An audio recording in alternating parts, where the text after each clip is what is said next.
Well, Jerry, your first league draw of the season this afternoon, but given it's at home, I imagine you feel like it's 2 points dropped rather than one picked up. Yeah, definitely. I'm okay with the performance. I really am, actually. Today was a solid performance. We looked really good defensively, really solid. I thought Jack and Bawley were great as a pairing. As we all know, I haven't been able to pick a consistent back four yet. Young Zach at left back I thought was terrific as well. And it allowed me to put Jordan into midfield and win those second balls. He does a great job when he goes in there and plays. The disappointment will be obviously that we haven't created too many chances. I mean, open and clear chances. I think the best one is header from Jordan in the first half where he's tried to get it back across, a lot of power on the cross. And then one with Alex down by us where suddenly a toe's come from nowhere. It looked like, you've probably got the same view, looks like it's in, and suddenly a toe's appeared and put it away for a corner. So, yeah, they've obviously come for a point. They're delighted. It's like they've won the World Cup with their celebrations out there. So yeah, they've got what they wanted from the game. But for us, it's definitely points dropped, but not a disappointment. I said to the boys there, we can look at it and say, yeah, we need to probably create a little bit more in clear cut. But you've got a back four that's just sitting in and not coming out. And very deep. We find it difficult then to get beyond them. We found pockets of space, but couldn't quite get those opportunities in the game. And on top of all that, we've had a clear-cut penalty turned down. I thought the referee was horrific today, I've got to say. We want these referees now, and I'm speaking about it most weeks, and so are most managers, actually. The game was officiated around where you take your throw-ins, all the finicky stuff. But when the big moments come, that's when we want the big decisions and the big calls. And it's not a biased thing; it's an honest thing. We had a penalty first half, Stonewall, when Cody's Tom Richards has been sent off for the same thing. So they've struck the underside of his boot. He's gone over because it's contact. Should be a penalty. He's gone to blow his whistle, and he didn't. And then second half, obviously, when Callum goes through, and we've just watched it back on the video, he's clear through. His arm gets pulled right round, so it spins him around. The ball's 2 yards away from him. He's going to finish. Why wouldn't he stay on his feet? So yeah, that's another disappointment in the game, is that those two key moments which would have won us the game, we didn't get. Frustrations aside, you mentioned there to start with about your defence after Tuesday night and going into a couple of tough games. How important was it to get a clean sheet this afternoon? Yeah, because they're good at what they do, this team. You know, they've had some great results, haven't they? They've throughout their season, they've had to dig in and get some good results, and they're very good at what they do. So we knew it was going to come on us. I mean, that spell for the first 5-10 minutes of the game, lots of set pieces again, and after the week when we've conceded 2 from corners, I expect they smelt blood and thought, do you know what, let's load it on them, let's see if they can deal with it. And we did. We were remarkable with the way we defended. And that's including Ryan in goal. His starting positions are so aggressive, does so well coming to claim them. So yeah, that's important actually. And I'd forgot, because I didn't really focus on it, that we hadn't drawn yet. And that's nice, that I guess that we've managed to keep a clean sheet with the disappointment we haven't managed to score. But yeah, people need to remember we're a young team still. We're a team that's developing, and it's important we recognise that. We've got some good young players in there, some good footballers. We haven't been able to pick a consistent team for many weeks, and if I can, the team's very, very good. We're hoping Omar's back next week, and so's Eddie Jones, so that strengthens it even more when we've got all them available to us. That's a very good team we've got there. But the fans today were terrific again. To have over 1,000 in here week on now is brilliant. We've got a new group that are really positive, really loud, and yeah, that's something to build on for us.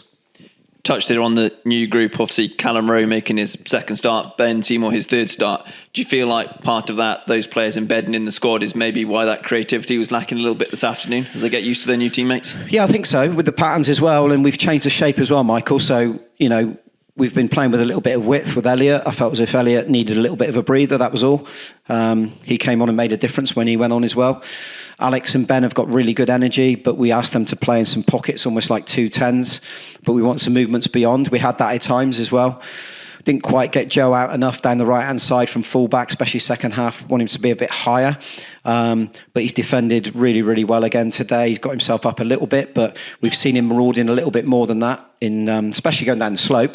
But that might be just the pattern of the game. what we didn't want to do was concede and get caught on the counter attack as well. So, obviously patterns happen with continuity, consistency, and a team that stays together. I haven't been able to pick that, and that's just the facts of what we've been at the moment. So, hopefully we continue now to keep people fit. We've got some wonderful games coming up. Honestly, I really look forward to them. Starting with Maidstone next week. There's going to be, 3,000 plus down there. What a great game to go and play in.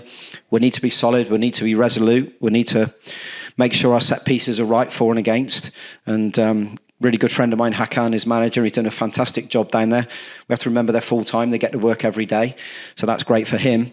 But no, listen, I've enjoyed it without getting too carried away. I've enjoyed watching us. I think most people have. You can hear positive energy in the bar. You can hear positivity around the club. And like I say, that's something for us to build on after conceding too many goals in the week. And away from the football, you've got your run tomorrow with Mark Stillman. Are you ready for it? Not really. Training could have gone better. I wasn't very well, as you know, just after Christmas. So I haven't managed to put in the miles I want to do, but I have run every day. I've been building up very slowly. The biggest thing is to make sure Mark isn't too excitable at 7 o'clock in the morning tomorrow because he wants to beat the gaffer. I'm trying to tell him 9.5-minute miles is okay. I know Dave's coming along to do some filming as well. So, and I want to mention you guys as well, and I have downstairs in the bar because, of course, we're doing it for Juvenile Diabetes Research Foundation as well, which is very close to my heart because my young boy Oscar's got type 1 diabetes, really difficult to deal with on a daily basis. And it's important I support that. But as we know, the first bit is to make sure Bar City Radio, obviously Michael, you're tremendous at the work you do there as a volunteer. Dave, alongside Dave and Michael and the other Michael, and guest appearances for Omar as well at times. I want to see him on the field, not on the radio. But yes, we need to recognise the work you do. It's fantastic. You follow us around the country. It allows the listeners to listen in whenever we're going to Billericay or wherever we may be going. So that needs to be recognised. And up to a certain point, the money raised will go to Bar City Radio. I think it's important. And after that, like I say, a very worthy charity. We're running from here to Ashton Gate. The route will go online tonight and tomorrow. If people are around tomorrow to give us a cheer, it'd be great. It will be needed for sure. I don't know why I said we'd run back. It should have been just to Ashton Gate. But we'll be met by some people there. I know my mum and dad are going to meet me there. We'll have some refreshment and then hopefully won't be too long before we turn around and come back because I don't want to stiffen up. So I think it's important as well. And I want to finish also by just mentioning Neil Baker at Slough Town, actually. I texted him this morning, lost his father this week. There's been a lot of sadness around the world and around the country and what have you with COVID. And he's been ill, not with COVID, but he's been ill for a long time. And Neil's been looking after him. He's a close friend of mine, one of the few managers like John alongside him there that we respect and we speak to on a regular basis. So my thoughts go out to Neil and obviously his family as well, while he's grieving obviously over his father. So I think it's important for us to say that. Yeah, we certainly all echo those thoughts. Thanks for your time, Jerry. Good luck tomorrow. If anyone is around, do go out and hope they support yourself and Mark out on the roads between Bath and Bristol. And we'll see you next Saturday. Cheers. Thanks, Michael. Cheers.